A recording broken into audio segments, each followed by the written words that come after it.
Your time is up. Hello everybody, here we are with the Lightcore Grim Creeper figure. There's a few things I really like about this one. I really like the translucent blue they used. It's a little flexible, it's a softer plastic. And the really cool thing is when you look at him, his whole body is actually that translucent blue. And then he just has his armor over top of it.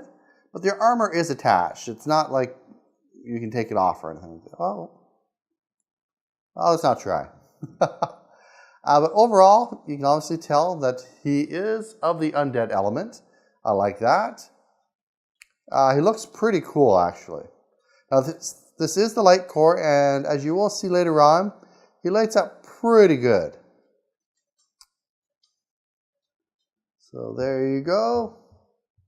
Anyway, as far as looks go, he's probably one of my favorites, at least one of my favorite Lightcores. But let's go ahead, throw him on the portal, and see what it looks like there.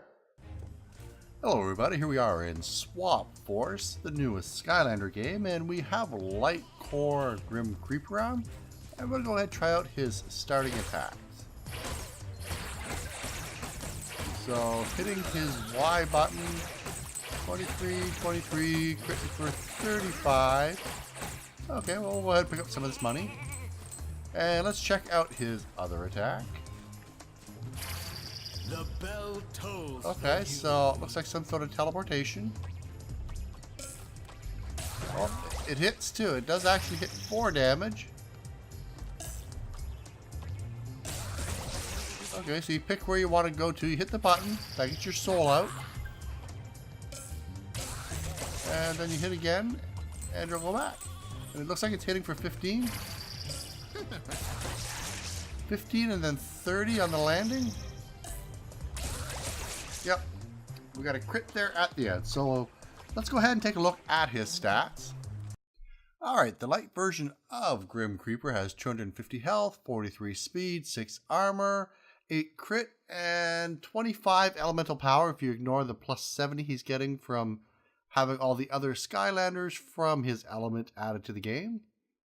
Now let's go ahead and actually take a look at his skills. Alright, the skill he starts with is Scything Swing.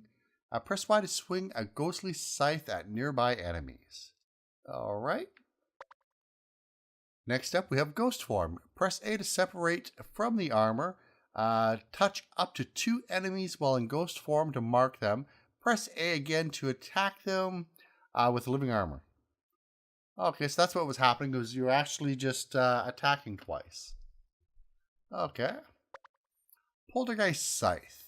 Press X to knock enemies into the air with a spinning spectral scythe. That actually sounds really good. I wonder if it does damage. We'll have to get him leveled up and check it out. Next up is Spirit Scythe. This is Poltergeist. Okay, so Spirit Scythe. Press Y to swing a more powerful scythe that does increased damage. Okay. So one of the attacks you start off with gets an increase. Next is Spook and Destroy. Press A to go into Ghost Form and leave behind living armor. Touch up to 5 enemies while in Ghost Form and mark them. Press A again to attack them with living armor. Okay, so basically you go from 2 to 5. Alright.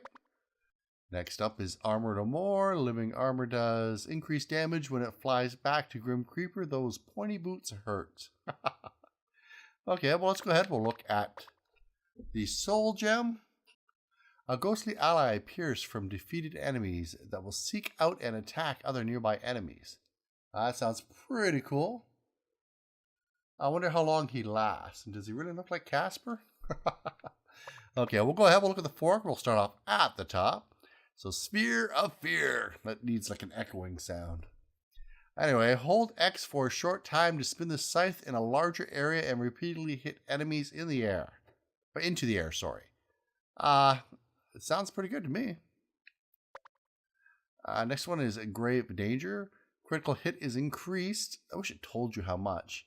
But anyway, concentrated ghost particles make it easier to do more damage to enemies. So your crit is increased. I'm not really sure how much it's increased. That is something I'll definitely want to check out though. Next up is Ghastly Damage.